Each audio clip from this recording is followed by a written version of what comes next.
On accueille tout de suite Anne-Laure Bédu, conseillère régionale du groupe écologiste solidaire et citoyen de la région Nouvelle-Aquitaine. Bonjour. Bonjour. Merci d'être avec nous. Alors pour cette motion que vous avez essayé de faire passer lors du dernier conseil régional, tout a commencé avec l'affaire des Pandora Papers. Alors Pandora Papers, c'est cette enquête collaborative qui a révélé la fraude et l'évasion fiscale à très large échelle. Vous, quelle a été votre réaction à la publication de cette enquête ? Alors écoutez, pour ma part, en tant qu'élue, mais aussi en tant que citoyenne, c'est une réaction de sidération et de colère. Il faut rappeler les chiffres de l'ampleur de cette évasion fiscale qui a été soulevée par le travail des journalistes, affaire remarquable, 9 400 milliards d'euros. Qui finalement sont le fait de 336 dirigeants et responsables politiques. Donc c'est quand même une affaire de très grande ampleur. Donc beaucoup de colère. Et puis l'idée effectivement d'arriver à instaurer beaucoup plus de sens de responsabilité dans la gestion de nos institutions.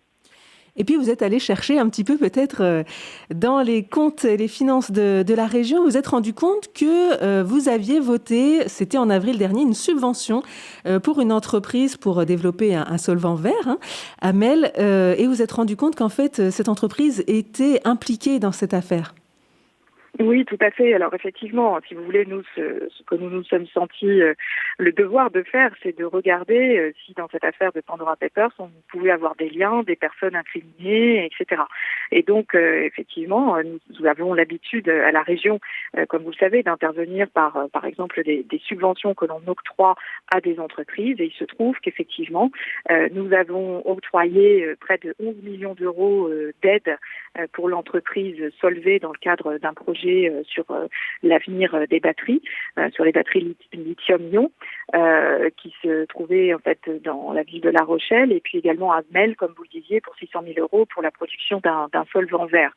Et effectivement, alors quand on a signé l'engagement de cette subvention, évidemment, nous ignorions totalement ce que les héritiers présumés de cette entreprise, parce qu'il n'y a pas eu encore d'action juridique. C'est un travail journalistique, donc faut être prudent. Mais enfin, a priori, quand même, ces héritiers ont monté des sociétés offshore dans des paradis fiscaux pour cacher environ 2,5 milliards d'euros.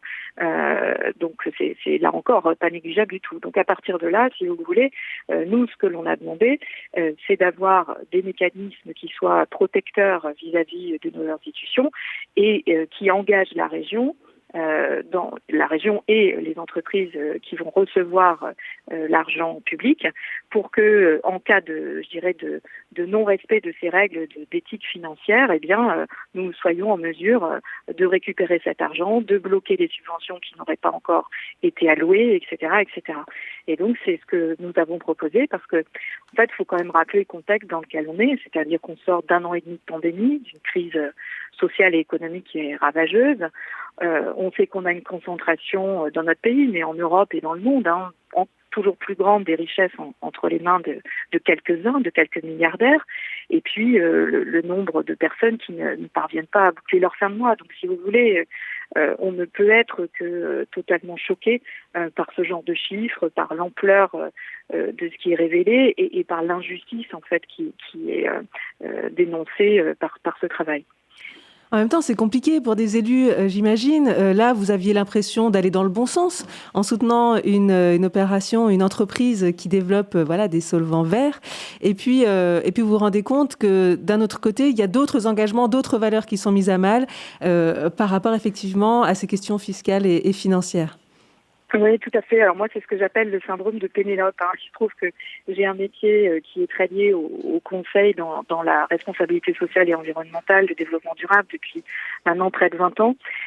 Et je remarque qu'on a l'habitude de faire ça. C'est ce qui a conduit d'ailleurs à la démission de Nicolas Hulot ou d'autres ministres. Je pense aussi à Delphine Batho. C'est-à-dire que à un moment donné, si on déconstruit d'un côté ce qu'on construit de l'autre, je pense aux politiques environnementales que l'on construit d'un côté, mais que l'on vient défaire par des mécanismes économiques, par exemple, qui sont totalement insuffisants dans leurs exigences, qu'elles soient éthiques ou sur le respect de critères sociaux ou environnementaux. Donc ce syndrome de Pénélope, il conduit finalement à une espèce de statu quo qui est complètement dévastateur pour nos institutions, parce que ce qui se joue derrière, pour nous, écologistes, c'est un certain respect des règles éthiques et déontologiques, et c'est donc la confiance que nos concitoyennes et nos concitoyens nous donnent. Donc c'est très grave en fait. Ne pas réagir à ça de notre côté, c'est continuer à abonder finalement la réaction de défiance de nos concitoyens, et on sait très bien vers quoi ça conduit, et ça ne nous convient pas du tout. Donc on a de ce fait souhaité proposer cette motion pour engager le Conseil régional et nos homologues élus, d'autres partis, puisque nous sommes aujourd'hui dans l'opposition, pour qu'on puisse en fait, la logique est simple, c'est-à-dire réexaminer tous les engagements financiers à la lumière justement de ce qui vient d'être révélé, et engager les entreprises que nous aidons sur le respect de certains critères. D'ailleurs, c'est aussi ce qu'on souhaite faire sur les questions environnementales et les questions sociales. Et au-delà de l'engagement, si vous voulez, cet engagement ne doit pas être juste un discours ou un papier signé. Il faut qu'il y ait des sanctions à la suite de l'engagement. Sinon, évidemment, il se passe ce qui se passe toujours, c'est-à-dire qu'on signe un papier, on décrète qu'on est de bonne foi, et si aucun contrôle par la suite n'est réalisé, évidemment, ça n'a aucun impact. Donc, ce que l'on souhaitait, c'est qu'il y ait effectivement instauration de contrôle et de sanctions en cas de non-respect de ce que nous estimons devoir être respecté quand on parle d'argent public et d'argent qui provient des impôts de nos concitoyens, même si ça ne passe pas directement par la région. Ce sont évidemment des mécanismes de redistribution, mais sur notre dotation de fonctionnement. Voilà, on peut pas en rester là. C'est vraiment indécent de ne plus avoir ce type d'exigence. Laure Bédu, quand vous parlez de signer un papier, c'est que quand même la région s'est engagée en signant la charte de Transparency International. Une dernière question. Donc, cette motion a été présentée le 11 octobre dernier. La majorité a décidé d'appeler à voter contre, mais en même temps, ils ont proposé qu'une commission soit mise en place. C'est ça la prochaine étape ? Oui, écoutez, en tout cas, c'est ce que l'on espère, parce que je pense qu'il faut absolument qu'on aille plus loin au-delà du rejet de cette motion qui, effectivement, comme vous disiez très bien, n'a pas été adoptée.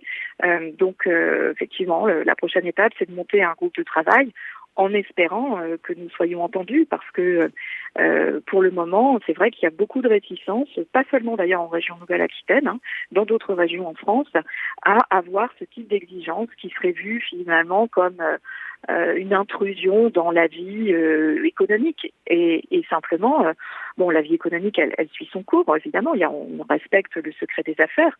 Toutefois, on comprend aussi qu'il n'est pas acceptable que lorsque ce monde des affaires bénéficie de financement public, il ne respecte pas les exigences du public.